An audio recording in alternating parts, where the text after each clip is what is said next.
This building was a theater up until 2006, and it was closed for about 15, 20 years. I found out about it during that 15 to 20 year period when you couldn't go in there, and it was always enticing me because I heard all these great stories about ghosts walking through the screen and disappearing, movie projectors catching on fire during Casper the Friendly Ghost of all movies. Footsteps that disappeared were cut in half by rusted closed vault doors that hadn't been opened in decades. Things like that. I wanted to go to this theater. I wanted to put it in the book, but I couldn't find anybody who wanted to tell me anything about it. Couldn't find anybody who worked here over the years. Finally, I was complaining about this in a restaurant here in downtown when the guy next to me at the table said, "I used to work there. Come over to my house, I'll show you the basement and tell you all about it." And whenever a strange man invites you to his basement, I can't tell you not to do it because it worked out fine for me. He had cool Dungeons and Dragons stuff down there and game machines and all sorts of things. He had a fish tank built in the wall. He had a hidden room that was modeled after this theater. It was his entertainment system in there. It was laid out just like one of these old theaters. And after he showed me all of his stuff, he told me that he worked here during the 90s. There was a long-time manager here. Jess, his name. I've forgotten Roland Rollie Mead's name every single tour this season. I love Rollie because Rollie sounded like he was a very nice guy. I never had a chance to meet Rollie.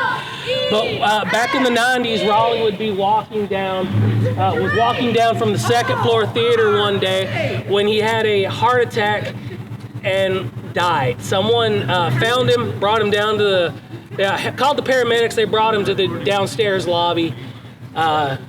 Could not revive him. Rollie was no longer with us.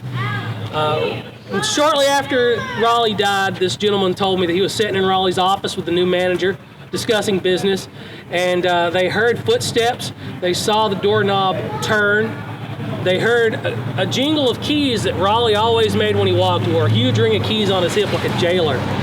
And they opened the door expecting to see Rollie. Of course, Rollie wasn't there because Rollie was dead. Up on that second floor theater there, one of the last locations that Rollie was before he died, and that's the theater, coincidentally, where films would catch on fire. The theater projector operator there, projectionist, he would be trying to run these movies, and then he would hear a clicking sound that was only made when you stepped on a metal step that was right outside the booth.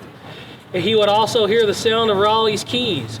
He would open the door, and of course, no one would be there because Rollie was no longer with us.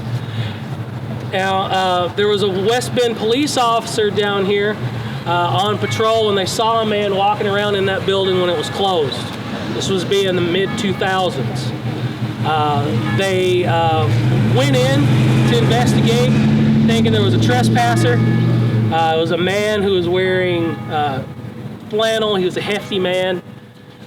They didn't find anyone. They called the people who owned the place, which was the former owners of the Paradise Theater over on Paradise Road, and do you have anybody working there? We saw this person. We can't find them. Do you know who would be in this building? We've been patrolling your property.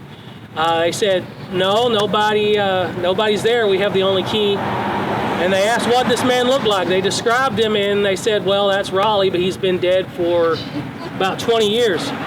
Now, we had a lady on this tour whose mother rented Rollie an apartment somewhere here in downtown. During the last few years of Rollie's life, he didn't drive, he walked everywhere. Somewhere in this neighborhood, she said that after Rollie died, they would hear him walking around upstairs and hear the jingle of his keys.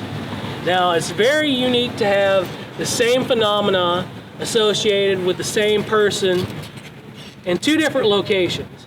So does Rollie haunt that old apartment, walk through downtown West Bend, and end up in this theater where he's allegedly still causing non-evil, nice and pleasant, but unnerving phenomena?